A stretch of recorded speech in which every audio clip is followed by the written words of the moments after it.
Continuamos hoy, amigo oyente, nuestro recorrido por la profecía de Oseas y volvemos al tercer capítulo de este libro. Este es un capítulo bastante breve, solamente tiene 5 versículos.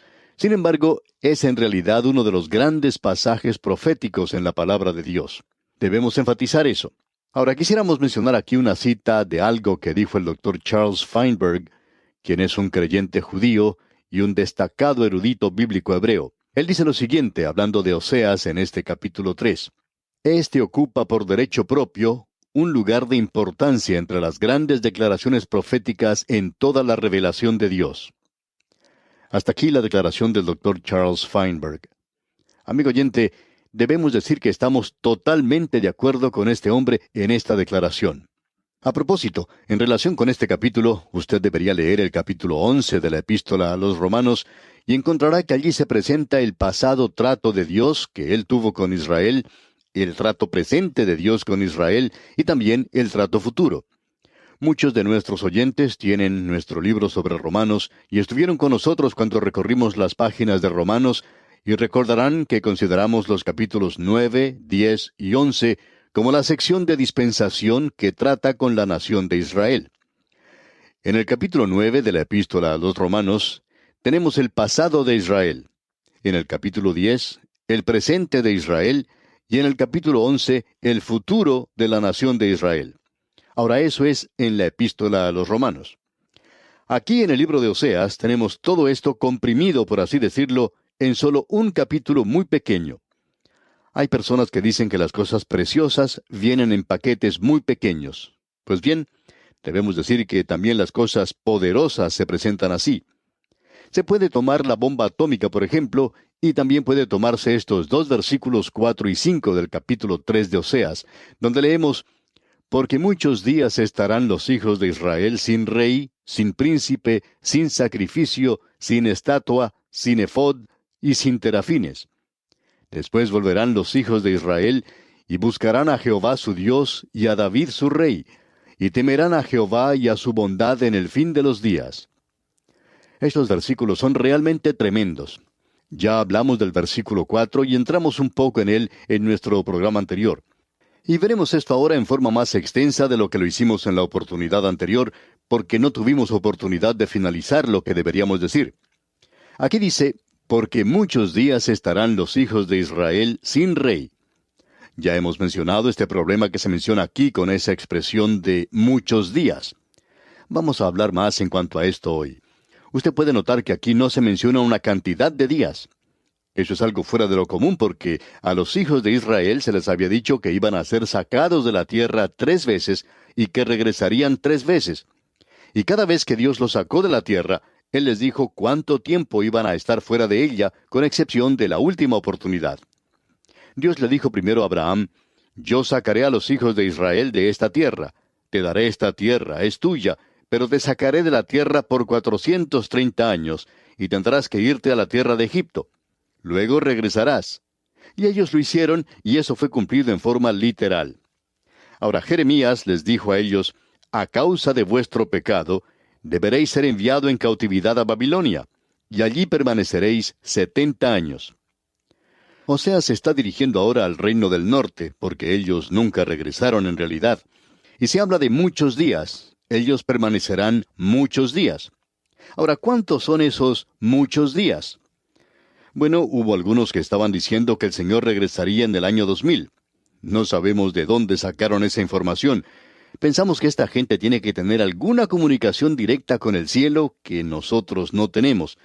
Y quizá nosotros nos sentimos un poquito celosos porque, bueno, nos gustaría tener una comunicación privada también, o por lo menos saber a qué número llamar, porque ellos parece que tienen ese número. Y hubo algunos que dijeron que el año 2000. Y otros dicen: bueno, sabemos de una persona, tenemos un mensaje grabado que ese hombre presentó, y él dice que esta generación que está viviendo hoy es aquella que verá la venida de Cristo. Y quisiéramos saber de dónde sacan una información así. Amigo oyente, eso es algo muy lindo de escuchar para muchos creyentes que no han aprendido mucho, y aquellos que buscan decir cosas sensacionales hoy. Y por cierto que existen muchas personas así en el presente. Pero los hijos de Israel estarán muchos días. ¿Cuántos días? ¿Y por qué el Señor no menciona ninguna cantidad aquí? Porque en este intervalo, cuando ellos están fuera de la tierra, y ellos salieron allá en el año 70 después de Cristo, y nunca regresaron a la tierra según la palabra de Dios. Quisiéramos que usted escuche cuidadosamente lo que vamos a decir, porque es algo de suma importancia, amigo oyente. El pueblo de Israel ha regresado a esa tierra, y es algo muy destacado ver lo que ha sucedido allí. Pero ese, amigo oyente, no es el cumplimiento de la profecía, porque la profecía dice que cuando ellos regresen, se volverán a Dios.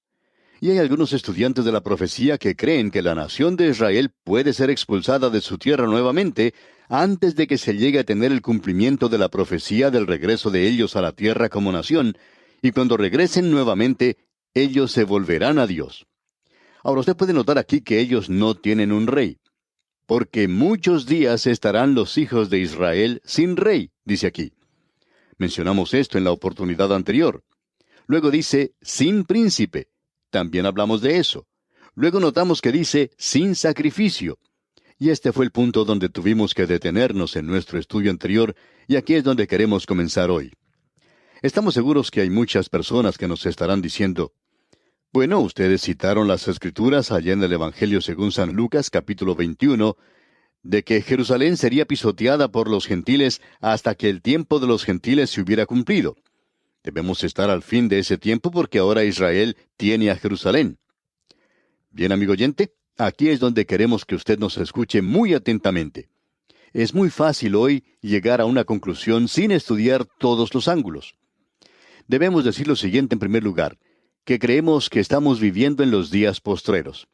Ahora alguien nos dirá, bueno, entonces usted quiere decir que el Señor vendrá pronto. No sabemos cuán pronto será, porque nosotros hemos estado en esos postreros días por 2000 años. Y el Señor Jesucristo dijo, he aquí, vengo pronto. Eso ocurrió hace más de 2000 años.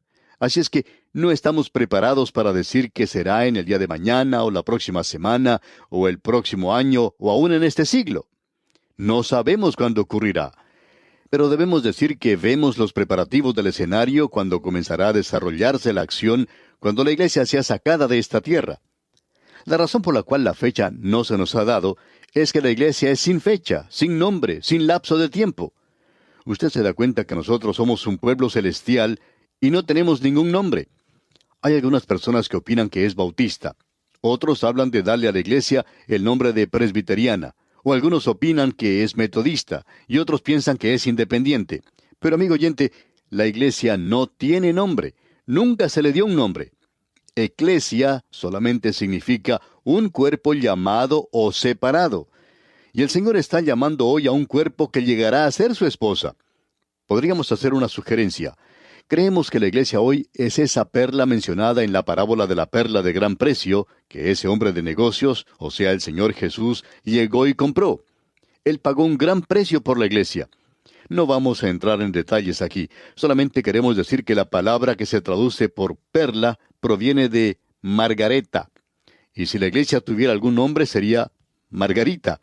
Quizá eso le sorprenda, amigo oyente. Tal vez usted nunca ha escuchado que una iglesia sea llamada Margarita. ¿Cómo le parece? La iglesia Margarita. Y cuando alguien le pregunta, ¿a qué iglesia va usted? Entonces uno puede contestar que uno va a la iglesia Margarita. ¿Cómo le parece? Quizá la otra persona crea que uno se está burlando. Sin embargo, puede hablarse seriamente de este asunto, ya que pensamos que este es el nombre. Si usted se hubiera encontrado con Simón Pedro 1 hora antes de que el Espíritu Santo descendiera en el día de Pentecostés, y le hubiera preguntado, Pedro, ¿sabe usted lo que va a suceder aquí en unos momentos? Él hubiera respondido, no, ¿qué sucederá?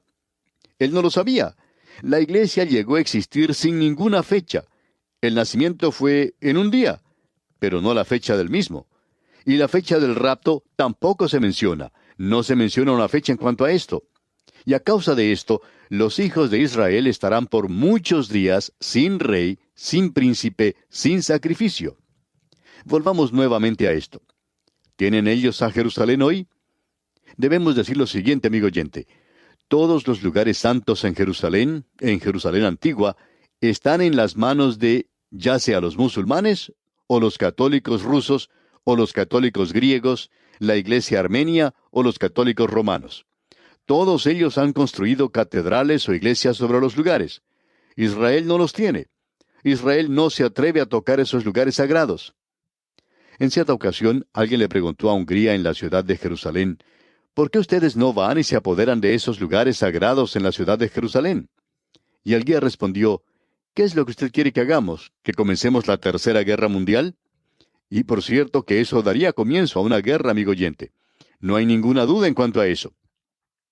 Amigo oyente, ellos no tienen la zona del templo, no tienen un sacrificio hoy. El único lugar que está en sus manos es el muro de los lamentos. Ellos aún se encuentran en el muro de los lamentos, amigo oyente. Allí es donde están hoy. Y ellos no tienen ningún sacrificio hoy, con excepción del que tenemos nosotros. Y ese es cuando Jesús murió hace más de 2000 años fuera de la ciudad. Pero Él ha resucitado de entre los muertos y se encuentra hoy a la diestra de Dios. Ellos, pues, no tienen un sacrificio. Luego vemos que dice, sin estatua. La idea que se presenta aquí de una estatua o imagen es que Dios no les dio a ellos ninguna imagen. Usted debe recordar que no hubo ninguna imagen para nada. Pero Él sí les dio a ellos muchas cosas, por ejemplo, un efod y terafines. Estas cosas las llevaban como pequeños objetos. Y en realidad, estas cosas fueron pequeños ídolos que ellos llevaban y que comenzaron a adorar. Y Dios está diciendo que ellos se van a apartar de la idolatría. Ellos no tendrán ninguna estatua, y esta es una de las cosas que uno puede decir en cuanto a Israel en el presente.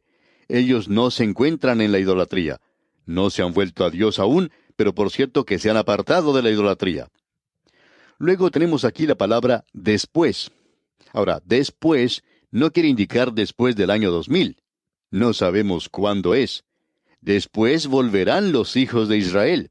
Ellos van a regresar, y cuando regresen, lo harán de la siguiente manera. Volverán los hijos de Israel, y buscarán a Jehová su Dios, y a David su rey, y temerán a Jehová y a su bondad en el fin de los días. Ahora el fin de los días se encuentra aún en el futuro, y creemos que se refiere a la nación de Israel. Y se refiere comenzando con el período de la gran tribulación, pasando a través de la segunda venida de Cristo y hacia el milenio. Así es que ellos han regresado, pero no se han vuelto a Dios. Ahora vamos a decir algo que quizá le sorprenda mucho, amigo oyente. Cuando uno observa el pueblo de Israel en el presente, se puede dar cuenta que ellos no se están volviendo a Dios. Hace algún tiempo ellos celebraron un nuevo aniversario del regreso a la tierra de Israel. Tenían un gran cartel y en él se podía observar que decía que la ciencia llevaría la paz a esa tierra. Ahora nosotros opinábamos que era el Mesías el que iba a hacer esto, pero ellos no se están volviendo al Mesías. Es a la ciencia a la cual se están volviendo. Ahora ellos han agregado algo más a eso, y es la prosperidad, es decir, la economía. Hace algún tiempo tuvieron una gran conferencia económica. Hombres de mucho dinero se encontraban en ese lugar, y 100 de ellos, de los más destacados, dijeron que iban a invertir $1,000,000 cada uno en esa tierra. La gente de allí dice que solamente quería 100. Podría haber obtenido 500. Y allí se están construyendo edificios como nunca. Nunca se ha visto algo así. Debemos decir esto, amigo oyente, que la economía y el progreso están en ese lugar. 2 misioneros que están en Israel en el presente y de los cuales tenemos buena información, dejaron esto muy en claro. A uno de ellos se le hizo una pregunta muy específica. Se le preguntó, ¿cuántas personas verdaderamente creyentes se encuentran en esa tierra en el día de hoy? Esto es en referencia a Israel. Y este misionero es una persona muy inteligente. Habla varios idiomas, ha sido profesor en ese lugar y ha llegado a ser creyente y está realizando trabajo misionero allí. Y él hizo esta declaración: hay menos de 300 israelitas que son en realidad creyentes en Israel hoy. Sabemos que esto puede causar mucha discusión y desacuerdo por la sencilla razón de que hay muchos que están mencionando que cientos de personas están volviéndose a Cristo en realidad en esa tierra. Pero eso no es la verdad. Debemos decir que, en realidad, hay más creyentes árabes en Israel que creyentes judíos. Quizá eso también le sorprenda a usted, amigo oyente. Existe una buena obra entre los árabes en esa tierra hoy.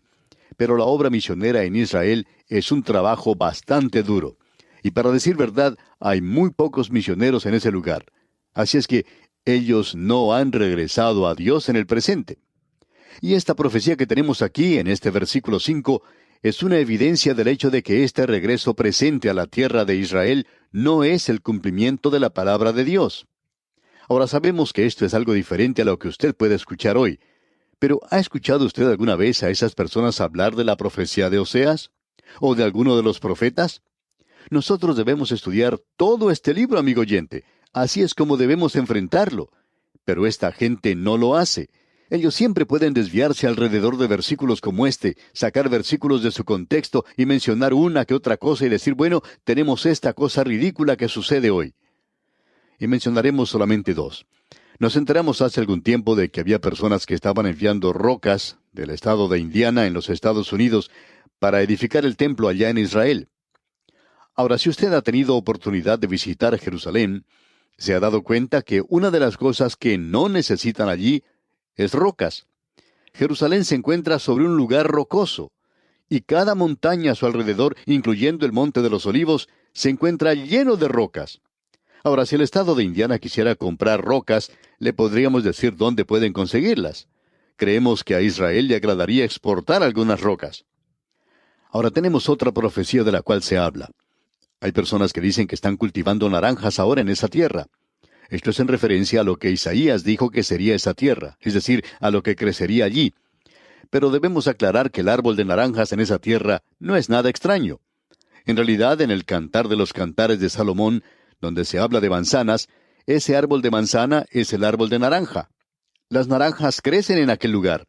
Y hay personas que opinan que las naranjas de ese lugar fueron llevadas a España y de España fueron llevadas a Florida y a California en Norteamérica. En el día de hoy, esa tierra es una tierra que tiene muchas naranjas, y eso no es nada extraño, amigo oyente. ¡Cuán ridículas son estas cosas hoy! Amigo oyente, debemos permanecer cerca de la palabra de Dios, y si hacemos esto, entonces no vamos a ser uno de esos fanáticos de las profecías que aparecen en estos días. Hemos dedicado mucho tiempo a este pasaje de las Escrituras, amigo oyente, solamente 5 versículos, pero usted se puede dar cuenta de lo importante que es todo esto. Estos últimos 2 versículos son muy importantes. Ahora, de aquí en adelante no vamos a hablar mucho más en cuanto a la vida privada o personal de Oseas. Vamos a entrar ahora, comenzando con el versículo 4 del capítulo 3, a la sección profética de este libro. Y cuando lleguemos al capítulo 4, al cual ya llegamos, entramos finalmente en la sección profética. Y él va a hablar mucho en cuanto a la falta de fe de la nación, que ha estado actuando como ramera, de la misma manera en que la iglesia lo está haciendo hoy. No queremos que usted nos entienda mal, amigo oyente. Hay muchas iglesias maravillosas en el presente. Hay muchas iglesias maravillosas, fundamentales por todas partes, y gracias a Dios por ellas. Pero el liberalismo se ha encumbrado en muchos lugares en el presente. Allí ya no se predica el Evangelio, y podemos decir nuevamente lo que Dios dijo, que esta nación se ha convertido en una adúltera, y que la gente se comporta de esa manera también. ¿Qué opina usted que diría el Señor Jesucristo a su iglesia hoy? Si Él entrara a alguna de las iglesias hoy, creemos que Él también las llamaría burdeles. Amigo oyente, debemos decir que este es un lenguaje bastante severo, bastante duro, y puede que sea demasiado severo para algunas personas porque ya no nos escuchan. Ahora, en los capítulos 4 y 5, tenemos que Israel actúa como una ramera. En el capítulo 4, tenemos a Israel como culpable de falta de ley, inmoralidad, ignorancia de la palabra de Dios e idolatría. Creemos que esto se puede aplicar hoy a cada una de nuestras naciones en el presente. Estos son los pecados de la nación. Ahora, es cierto que la nación de Israel era el pueblo escogido de Dios y que Él le dio la ley a ellos. Pero debemos comprender una cosa. La norma de Dios para cualquier nación que desea ser bendecida se encuentra en este mismo nivel. Por tanto, encontramos aquí que cada nación es culpable de las mismas cosas, es decir, nuestras naciones. Como Israel, cuando Dios los juzgó y los envió a la esclavitud. Hay personas que pueden estar en desacuerdo con nosotros y decir, bueno, nosotros no somos idólatras. Bien, amigo oyente, la codicia es idolatría. Y hay muchas naciones hoy que son muy codiciosas y que en realidad están adorando al dinero. Amigo oyente, no vale la pena adorar al dinero. Pero hay muchas naciones que lo están haciendo. Y amigo oyente, el juicio de Dios fue contra esta nación.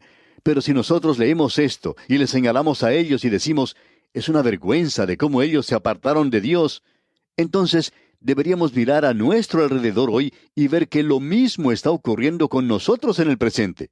Bueno, solamente tenemos tiempo ahora de leer 2 versículos de este capítulo 4, pero vamos a poner nuestro pie en el umbral por lo menos. Dicen los primeros 2 versículos: Oíd palabra de Jehová, hijos de Israel, porque Jehová contiende con los moradores de la tierra, porque no hay verdad, ni misericordia, ni conocimiento de Dios en la tierra. Perjurar, mentir, matar, hurtar y adulterar prevalecen, y homicidio tras homicidio se suceden. Amigo oyente, Dios castiga esas cosas. Y vamos a observar esto, Dios mediante, en nuestro próximo programa. Será pues, hasta entonces, es nuestra oración que Dios le bendiga ricamente.